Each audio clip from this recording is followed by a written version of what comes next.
Today is day 4 of Astral Domination, meaning I'll be reading chapter 4. The date is May 25th, 2022. Tic-Tac-Jack sees the incoming threat in the distance. Thinking fast, he constructs a magical obstacle course in which physics are twisted and changed to slow down Skybite long enough for Jack and Isaniku to plan an attack. Unfortunately, Skybite has trained in this exact type of obstacle course many a time in the past. He gets through with little difficulty. Skybite is stopped, however, by Geometry Jeffrey and Bigger Smoke team up in an attempt to hold him back. Before they can do anything, the Isopanther appears from the dark depths of Unograndaris. He lets out a scream of agony before using his mystical X-Bone to shred the fabric of reality around him. The Isopanther escapes through this rip he has created, and Isaniku and Tic-Tac-Jack follow to escape Skybite. D. Squeegee and his legendary albino Deathclaw arrive from another portal and summon an army of Gahools.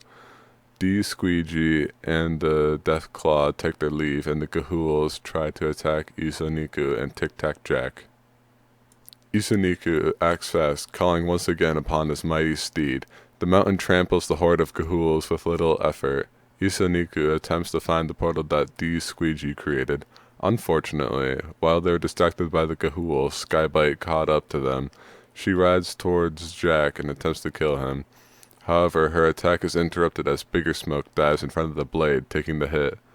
"Oh!" wails Bigger Smoke, clutching his bloody wound. "No!" screams Jack, kneeling next to his friend that he barely got to meet. "When I'm gone," begins Bigger Smoke, "everyone gonna know who I am. Don't let them forget the story of Bigger Smoke." Jack's lip quivers as he sheds a single tear. "I won't let them forget." Tic-Tac-Jack listens as Bigger Smoke draws his last breath and closes his eyelids, putting him to rest. Before Tic-Tac-Jack can give Bigger Smoke a proper burial, the ghost of Slegnor rises from the ravaged terrain. Slegnor grabs the corpse of Bigger Smoke and attempts to leave with it, intending to have a splendid feast later that day. Tic-Tac-Jack becomes angered beyond belief and uses the most forbidden spell of all time, Avocado Kadabra. The ultimate death curse soars through the air majestically towards the ethereal body of Slegnor, but suddenly a dark tendril blocks the spell, withering in the process. Isaniku has remained loyal to Slegnor this whole time. Isaniku turns to Jack and shakes his head. Isaniku lunges forward with one of his deadly, life-draining tentacles, aiming directly for Tic-Tac-Jack.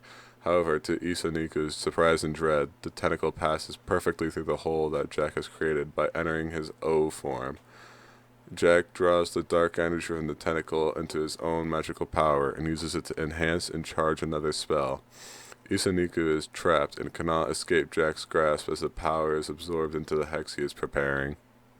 As Isaniku struggles to get free, he sees a portal open. D. Squeegee and his legion of Deathclaws, Gahools, Mirlooks, and other creatures have returned, just in time to watch Isaniku's demise. Isaniku continues to squirm helplessly, but Tic-Tac-Jack's rage-fueled grip is far too powerful. Tic-Tac-Jack finally lets loose the spell he has been charging, free of Isaniku's tentacle. Isaniku tries to block the attack with his many arms, but it turns out this is exactly what Jack had been hoping for.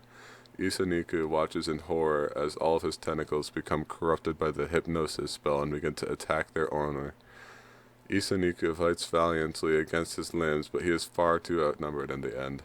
Isaniku slumps over, motionless, as one of the tendrils drills through his head and into his brain, sucking out all of his life essence. The few remaining cells left alive begin to twitch, attempting to reform, but lacking the power to do so.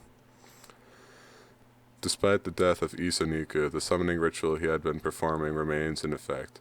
Duris, a noble door with the ability to become any door that has ever existed, barges into the scene. Seeing the many signs of violence and death, Duris seeks to defend himself, pulling out his prized submachine gun and shooting blindly in the general direction of everybody he can see. After this tactic proved ineffective, he focuses his fire on Tic-Tac-Jack, hitting him in one of his prongs. Tic-Tac-Jack quickly casts a counterattack, bleeding Duris' arms and causing him to drop the weapon. Everybody stops fighting as they hear Skybite let out an ungodly screech. She has gotten a vision Vladimort is back. The Vladimort that was here before was just one of his robotic horcruxes. This time, the real deal wants to make sure he gets the job done properly, yells Skybite, clearly panicked.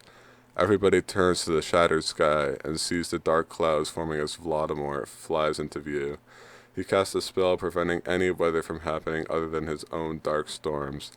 However, the abundant amount of excess dark energy this creates proves to be enough that Isaniku is able to reform. Having his views changed, he decides to do the right thing and tells everybody to stand back as he fights Vladimir on his own. Nobody objects, and they all do as they are told. Vladimir prepares to fight, but is interrupted by his cousin, Lord Vlogamort, arriving through another portal. Vladimir grows restless and just draws his favorite knife from his cloak, ready to kill. Geometry Jeffrey stops in between Vladimir and Lord Vlogamort with unknown motives. Before anything more can happen, though, yet another portal opens. Thus concludes Chapter 4. I'll see you all tomorrow.